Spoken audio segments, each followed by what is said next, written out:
Give me a mythological, spicy retelling of the Hades love story. And this dark fantasy romance will have you seeing a lesser known side of the Greek god of the dead. Are you ready?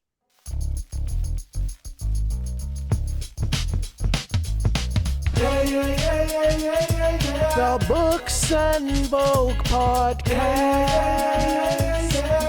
Come get your favorite next book. The Books and Vogue podcast with Catherine Brad.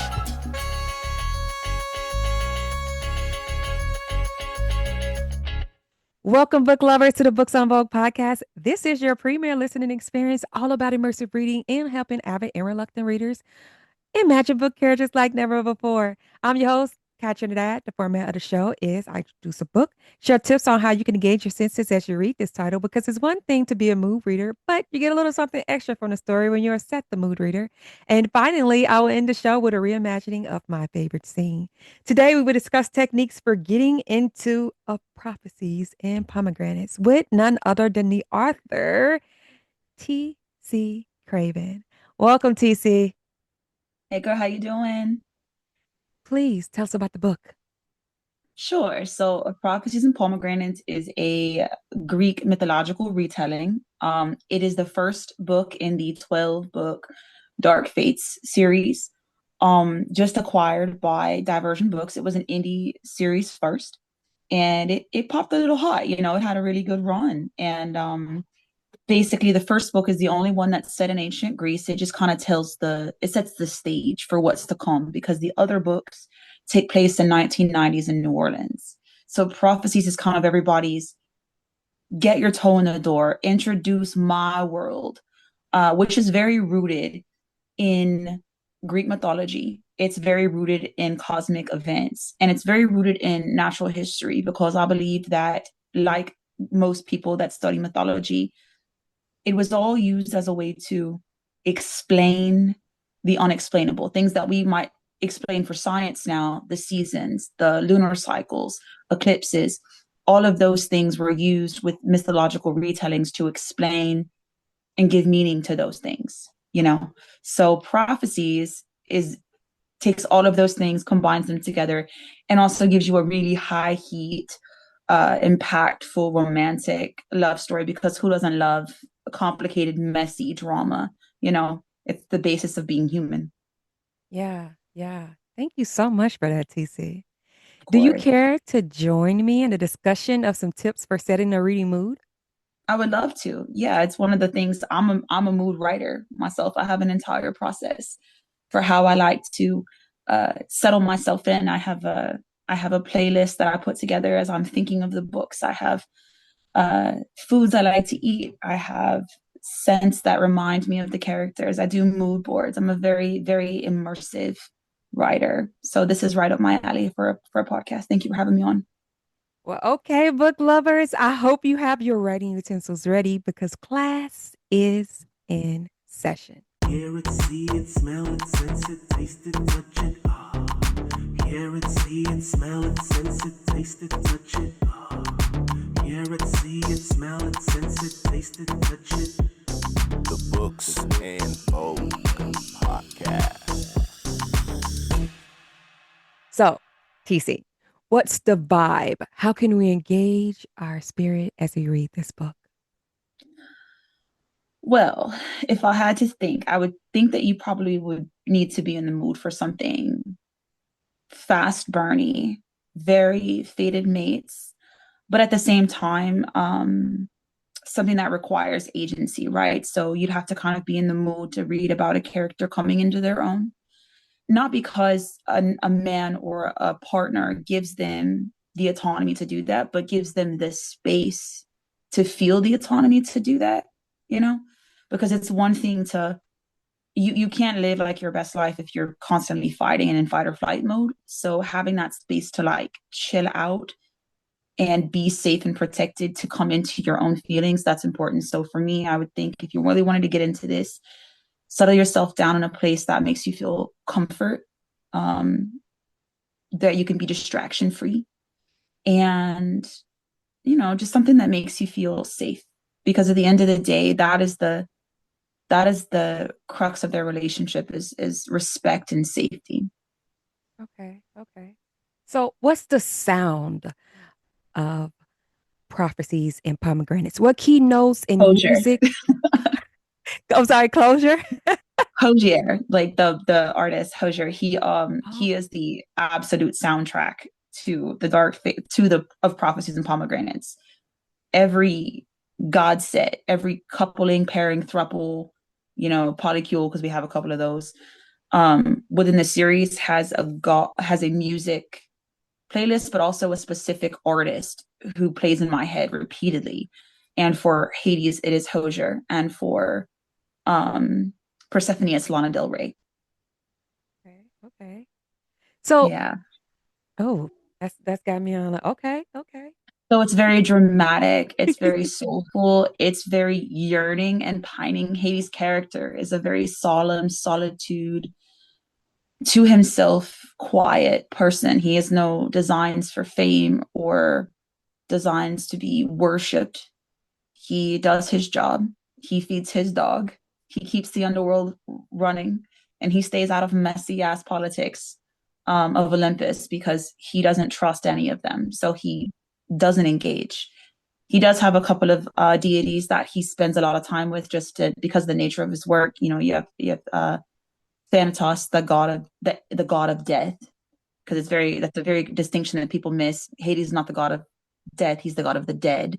So he runs the dead, but he does not control the death.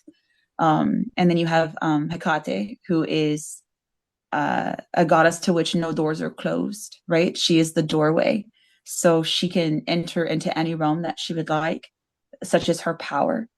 And she refuses to let him just rot in the underworld. And then you have Chiron, who spends a lot of his time with the ferryman of the underworld. So everything in the underworld isn't necessarily sad, but it's very dramatic and dark. And you would maybe think gloomy. Think of what you would think of on like a rainy day, right? The type of music that you want to sit down and listen to, not in the same vibe as like Sirens and Storms, which is more like Etta James, like it's more like Sunday kind of love type vibe. This is more like a dark introspection, Irish folklore music, which is a lot of what Hosier incorporates into his. It has those beautiful violins and picking tones. That's very much the vibe of the underworld. And because so much of this book takes place in the underworld, that would be what I suggest, you know, Okay. Okay. So, do share the aesthetics. This can be any visuals aside from the book, such as lighting. dark and moody. So, florals are a big thing, obviously, with Persephone being the goddess of spring. She's always been able to produce beautiful flowers, right? Traditionally gorgeous flowers, bright colors, beautiful blooms. But she also has this problem where sometimes the blooms are wrong. They're darker, they're deeper than fuchsia, they're nearly midnight black, they're nearly midnight purple. They have spikes and spindles. They hold their beauty in a different way.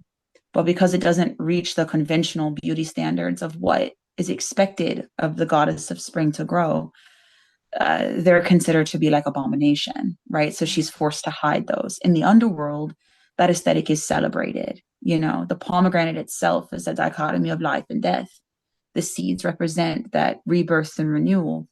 And so when you're talking about aesthetics of the place, you're talking pomegranates, you're talking copper burnished down to almost an ore, a very brown copper with a little bit of a golder shine to it, which is what Akron ore is. It's what their ore is made of, their armor is made of.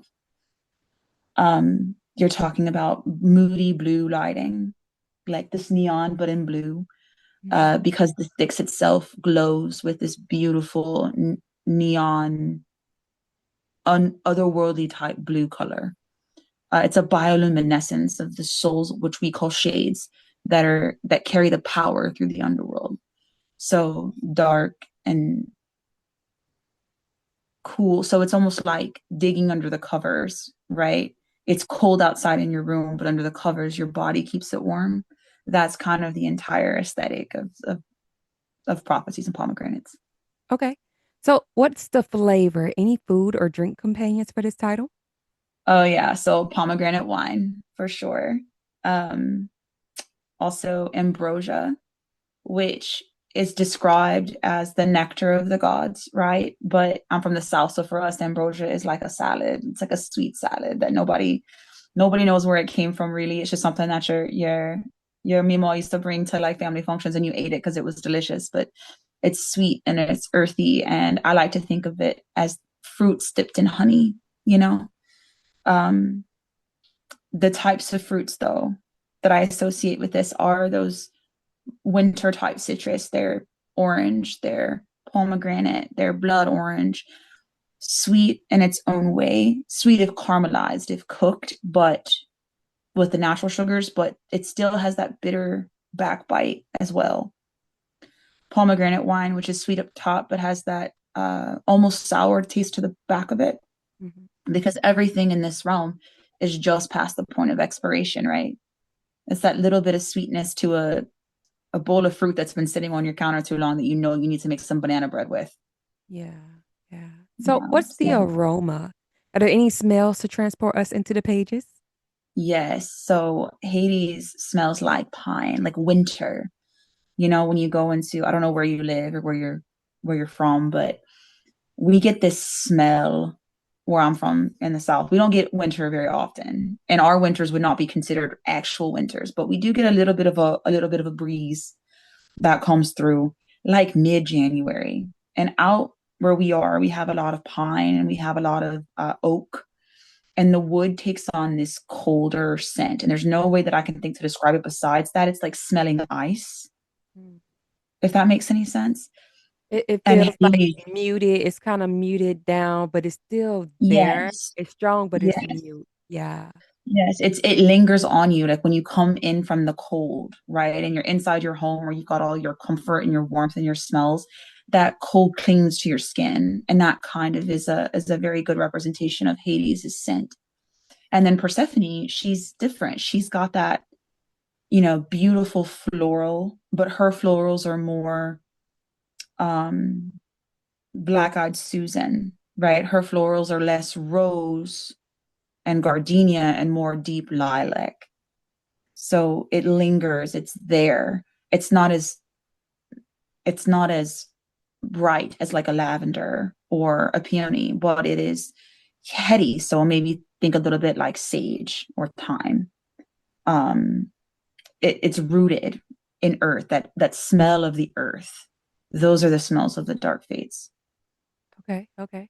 Now, I know you mentioned burying under the covers to set the vibe, but maybe that may be along the lines of this next question. But how can we get more of the feels? How can we engage our sense of touch as we read this novel? That's definitely something that I would recommend. Just that feeling of being like cocooned in that safety and comfort, where the world outside is, very loud, but you have this moment where you're just comfortable. That for touch, you want things that are soft but not slick, right? So maybe like a velvet, the feeling of leaves, petals, that softness. Um, Dried earth. Like, you ever just put your toes in the sand?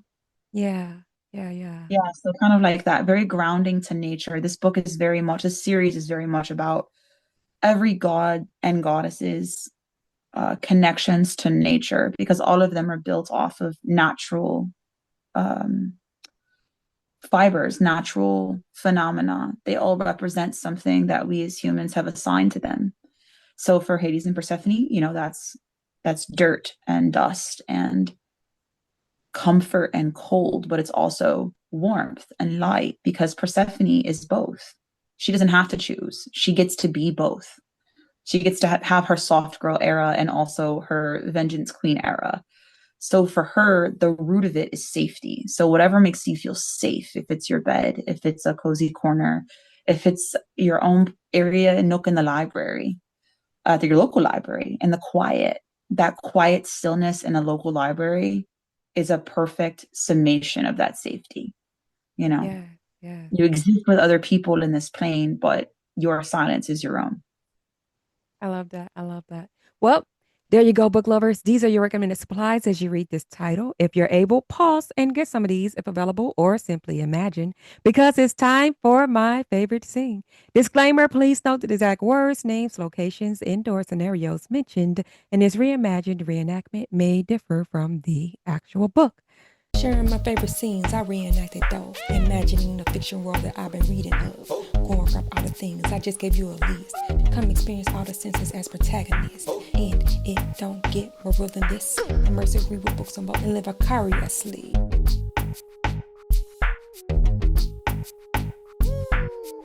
Prologue, starring T.C. Kraven and Kat Trinidad as the Fates. Before time wore a name and the stars had thrones, the Titans ruled the cosmos. Vast, ancient powers born of Gaia, the earth, Uranus, the sky. They ruled the world not with justice, but with weight and silence, their wills scarred into the bones of the earth. Cronus, Theosopher's son, rose against his father with a sickle of flint and blood, and from the severed heavens came a curse. His own child, too, would one day cast him down. Fearful of the curse, Cronus feasted on each sliver of his essence that turned into God divinity.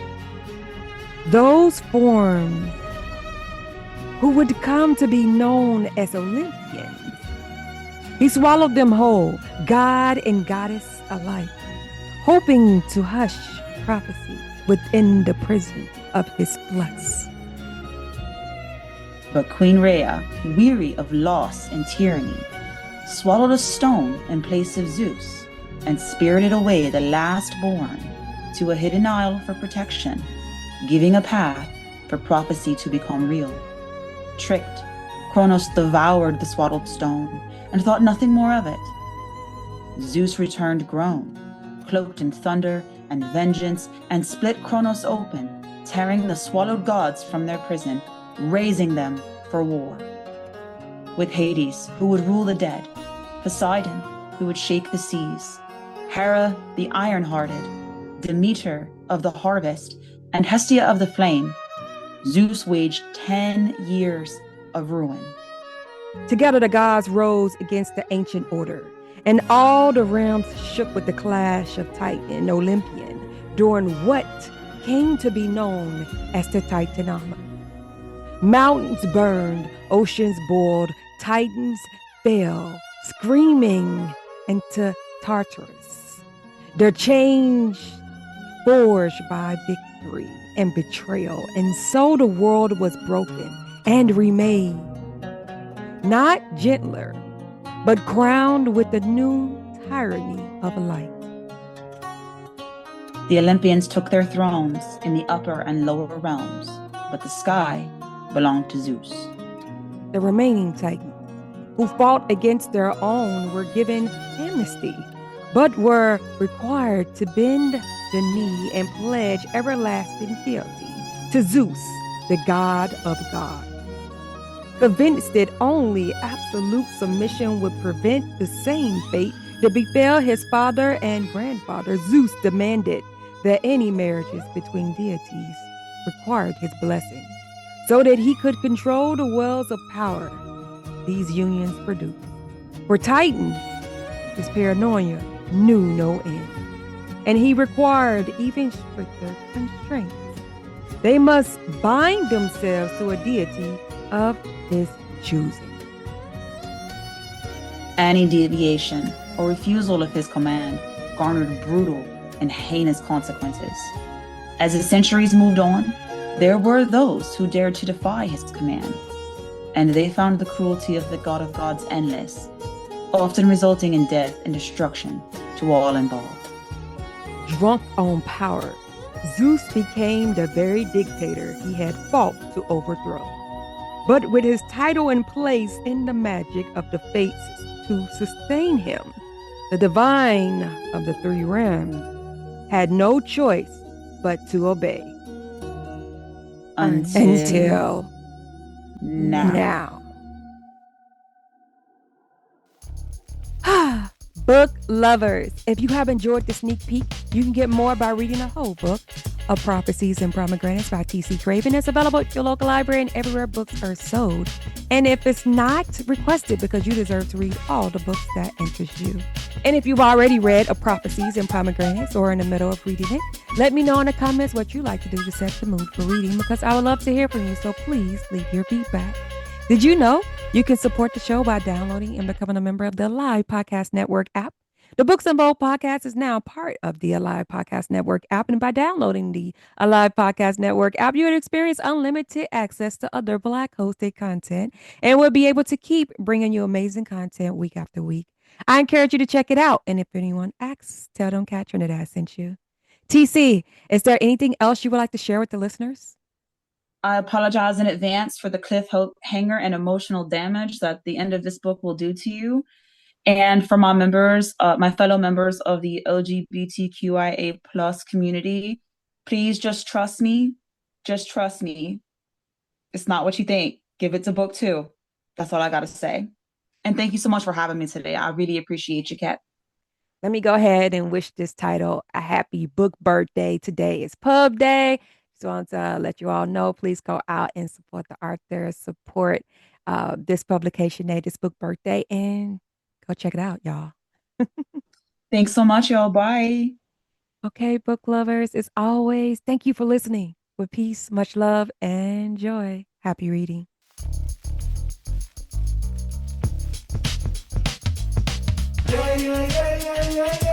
The Books and Vogue podcast. Come get your favorite next book here. The Books and Vogue podcast